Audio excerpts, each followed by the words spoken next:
Chapitre 11. Méfaits de l'homme noir. Quand le tumulte fut apaisé, que des hommes du dehors furent accourus, attirés par le bruit, et que le surveillant fut emporté, les enfants entourèrent Charles, le félicitèrent de son courage, et le supplièrent de se mettre à leur tête pour les venger des rigueurs cruelles de leur maître. Il le leur promit. La cloche sonna le souper. Après avoir mangé à sa faim, quoique le repas ne fût composé que de haricots beurre rance et de salade à l'eau et au sel, Charles passa une récréation agréable en se faisant donner de nouveaux détails par ses camarades et en cherchant les moyens de tirer parti de l'homme noir et des croyances populaires sur les faits et apparitions dans ce vieux château. Il leur recommanda de tâcher de faire parvenir aux oreilles des maîtres des histoires de fantômes et feindre des terreurs, afin de donner quelques probabilités aux tours qu'il se préparait à jouer et pour lesquels Betty devait lui être d'une grande utilité. Tous jurèrent de ne pas le trahir. Ils s'étonnèrent de n'avoir pas reçu la visite de M. Holnick à la suite de l'accident arrivé aux surveillants. Ils ignoraient que Boxir avait une grande terreur des faits et qu'il n'avait osé parler à M. Holnick de rien de ce qui eut rapport avec son accident. Ils restèrent inquiets jusqu'à la fin de la journée, mais personne ne les avait interrogés ni grondés. Le sonneur sourd n'avait pas paru. C'était lui qui était chargé d'administrer le fouet aux enfants. Ne pouvant être attendri par les cris qu'il n'entendait pas, ni corrompu par les promesses, ni effrayé par les menaces, il s'acquittait de son ministère avec une dureté et même une cruauté qui le faisait haïr des élèves et apprécier des maîtres dont il était le premier soutien. La journée s'acheva assez paisiblement. L'heure du coucher sonna. Charles avait observé que la cloche se trouvait entre deux fenêtres du dortoir et qu'on pouvait l'atteindre assez facilement.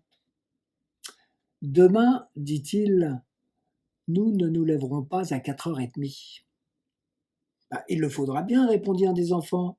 À 4h30, le sourd sonne la cloche du réveil. Charles, il ne la sonnera pas demain. Un camarade, mais comment? Pourquoi? Charles, vous le saurez demain.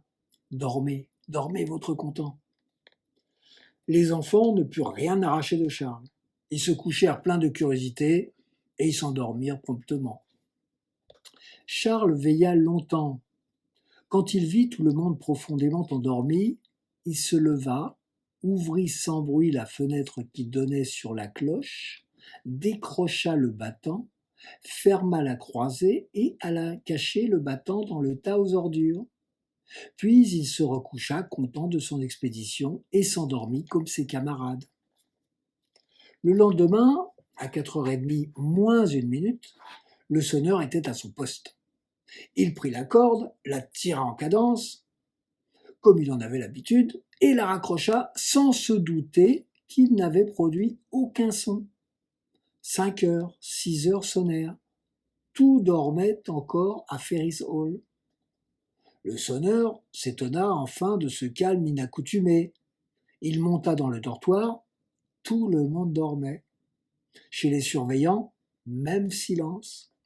Chez M. Holnick, un œil chasseux entrouvert donna au sonneur la hardiesse de demander pourquoi il ne trouvait personne de lever à 6h. « 6h, malheureux !» s'écria Holnick, sautant au bas de son lit. « 6h, et tu n'as pas encore sonné !» Le sonneur n'entendait pas, mais il comprit que le maître était mécontent. « C'est pas ma faute, répondit-il au hasard. J'ai sonné comme à l'ordinaire, bien exactement, et personne ne s'est levé. Monsieur Holnick lui fit comprendre par signe qu'il allait être puni pour n'avoir pas sonné. Le sonneur eut beau protester de son innocence et de son exactitude. Monsieur Holnick lui fit comprendre qu'il aurait à payer une amende de 2 francs, somme considérable pour le sonneur qui ne gagnait que 60 francs par an. Charles s'était éveillé à 4h30, au bruit léger qu'avait fait le sonneur en décrochant et en raccrochant la corde. Il se posta à la fenêtre, et dès que le sonneur fut rentré dans sa loge, il raccrocha le battant, de sorte que lorsque M. Holnick alla examiner la cloche, il la trouva en bon état et sonna lui-même à tour de bras pour éveiller les dormeurs. Les élèves furent ravis de se sentir reposés et d'apprendre qu'ils avaient dormi jusqu'à 6h. Et les surveillants, tout en feignant un grand mécontentement de 7h30 perdue pour le travail, s'en réjouirent intérieurement et se sentirent plus disposés à l'indulgence. Quand on se réunit et que M. Holnick interrogea maîtres et élèves, Personne ne put lui rien dire sur le retard de la cloche. Charles seul dit qu'il avait vu un homme noir traverser le dortoir et disparaître par la fenêtre. Olnik. Ah ah, c'est un indice, ça. Cet homme noir, quelle taille avait-il? N'était-ce pas un de tes camarades? Charles. Oh, monsieur, il était énorme. Je n'avais jamais vu un homme aussi grand. Monsieur Olnik. Comment était-il vêtu? Charles. Il avait une grande robe noire qui flottait autour de lui. Monsieur Olnik. Et par où a-t-il passé? Charles. Ah, monsieur, je ne sais pas.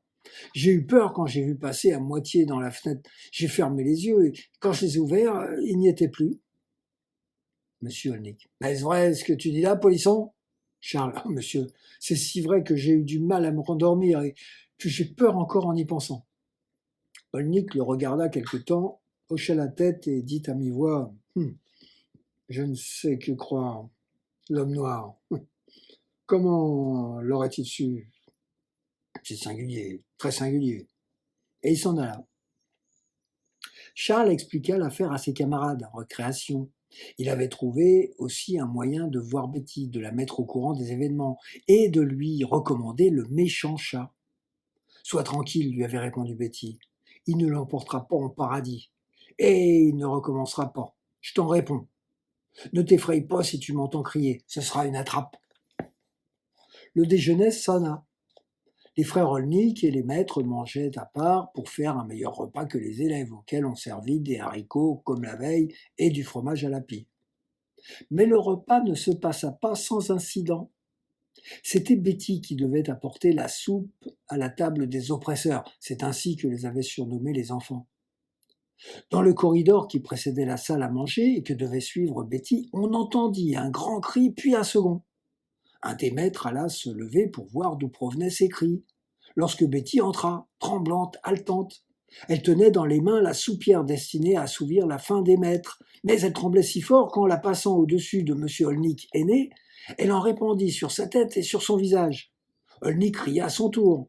Il avait la figure échaudée, il tempêtait, menaçait. Ah, pardon, monsieur, pardon, mon respectable maître, dit Betty d'une voix chevrotante en plaçant la soupière sur la table. Ah, j'ai eu si peur dans le corridor. Mais peur de quoi, sotte, répondit Olnik. Quand même, vous auriez vu le diable. Ce n'est pas une raison pour m'échauder la tête et la figure. Je ne suis pas une tête de veau, je suppose. Betty. Oh, monsieur, ne crois pas si bien dire. Monsieur Olnik. Comment, insolente, vous osez me traiter de tête de veau? Betty avec indignation. Non, jamais, monsieur. Jamais un veau, monsieur. Mais monsieur ne se sont accordés dans ma pensée. Non, non, jamais un veau. Non, non, je répondais à ce que monsieur me disait sur le diable. C'est que c'est tout juste celui que j'ai vu. Un grand homme noir énorme qui m'a barré le passage. J'ai crié comme monsieur peut bien penser. Puis il a enlevé le couvercle de ma soupière. Il a enfoncé dedans quelque chose de noir comme lui et il a disparu. C'est alors que j'ai jeté mon second cri, et il y avait de quoi, comme monsieur peut bien penser. Olnik enleva le couvercle et vit flotter réellement quelque chose de noir dans la soupière. Il piqua avec sa fourchette et retira, avec grand-peine, un chat, un énorme chat, le chat noir du surveillant. Chacun poussa un cri d'horreur et de terreur. Horreur pour la fin prématurée et cruelle de leur complice. Terreur à cause de l'homme noir qui faisait sa seconde apparition dans la maison. Personne ne parla. Monsieur Olnik fit emporter la soupe, que tous regrettaient, mais à laquelle personne n'osa goûter. Betty alla chercher le second plat, qui arriva sain et sauf, et qui fut adroitement placé sur la table sans perdre une goutte de son jus. C'était un bon morceau de bœuf braisé dont Betty avait enlevé un bout qu'elle trouva moyen de glisser à Charles dans la récréation qui suivit le dîner. Elle lui raconta qu'elle avait trouvé le chat mort dans le bûcher, probablement par la suite de sa chute, et qu'elle s'en était servie pour faire croire à une seconde apparition de l'homme noir. La récréation fut troublée par 5 ou 6 exécutions ordonnées par les frères Olnik. Le sonneur se vengea sur les malheureux enfants de la punition injuste qu'il avait subie. Charles eut soin de n'exciter la colère d'aucun des maîtres. Il se réservait pour les grands coups.